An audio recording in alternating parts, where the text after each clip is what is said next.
pastores, para que Deus levante homens, mulheres que possam desvendar, possam retirar a venda dos olhos dessas pessoas, para que eles enxerguem o verdadeiro Evangelho de Cristo e professem a fé no Senhor e Salvador Jesus Cristo, né?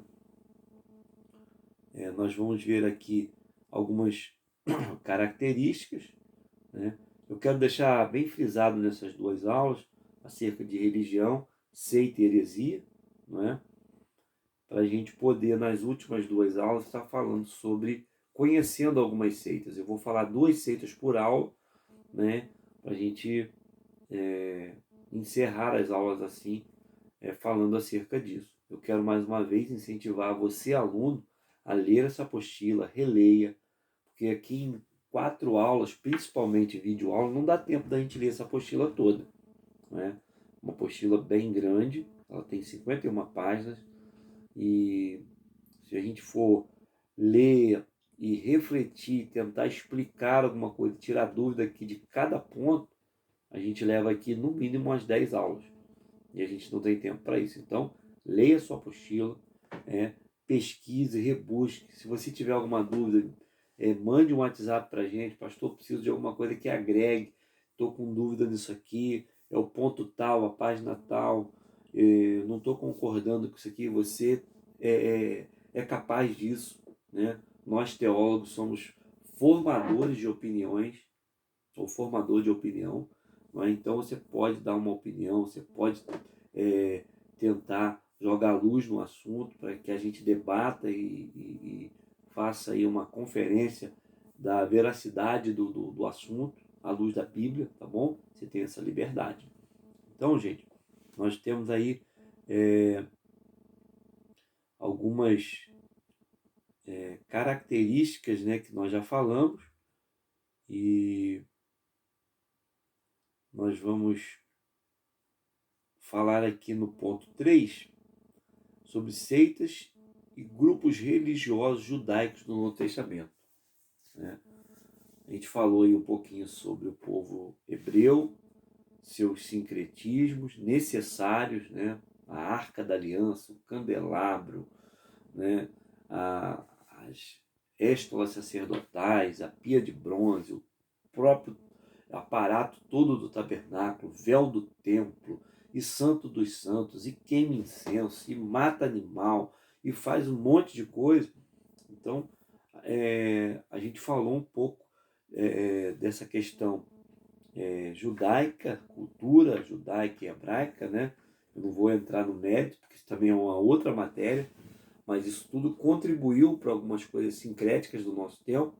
E a gente aqui nesse terceiro ponto, a gente vai estar falando um pouquinho, né, acerca das seitas e grupos religiosos judaicos do Novo Testamento. Nós temos aqui os saduceus, né? Apesar de uma pequena quantidade, os saduceus representavam a aristocracia dominante do judaísmo nos tempos do Novo Testamento, né? O nome desse grupo, segundo Mary Trone, originou-se provavelmente de Zadok, o pai da linhagem de sumo sacerdote durante o reinado de Salomão. Primeiro livro dos Reis, capítulo de número 1, verso 32 a 32, 34, 38 a 45. Eles formavam o escalão superior dos sacerdotes e parte do sinédrio, exercendo, por isso, grande influência política, ao contrário dos fariseus, que reconheciam a importância da tradição oral. Os saduceus aceitavam somente a lei escrita, a Torá, né? Por influência do helenismo e da cultura pagã, era uma religião materialista e secularizada que negava a existência do mundo espiritual. Atos dos Apóstolos, capítulo 23, verso 8. E não cria na ressurreição dos mortos, nem na vida futura. E para eles, portanto, se resumia ao aqui e agora, sobre o qual Deus não tinha nenhuma interferência. Quanto a esse grupo, Jesus disse aos seus discípulos para tomarem cuidado com o seu fermento, símbolo do mal e da corrupção. né? Então eles não acreditavam na vida eterna, distorciam, né? Então isso é uma seita com origem judaica, ok? Uma seita que tem origem judaica, né? Descendente de Zadok, sacerdote que assistia lá no Templo de Salomão, e eles vinham trazendo as suas ideias, né? Não cria na ressurreição dos mortos, diziam que tudo termina aqui, não é? E Jesus, em Marcos capítulo 16, verso 6, Jesus, ou seja, desculpe, em Mateus 16, verso 6, Jesus, ele repreende os discípulos, diz, olha, tome cuidado com, não com os fariseus, mas com o seu fermento, né? O fermento na Bíblia é símbolo do mal, do crescimento do mal, né? Um pão sem fermento, ele não cresce. Quando você coloca fermento, ele incha, né? Aparentemente foi colocado muitos ingredientes ali, mas na verdade não, é um pouquinho de fermento.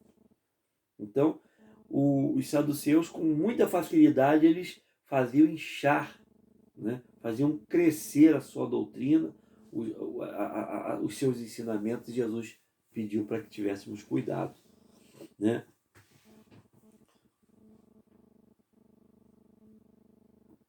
Vamos lá,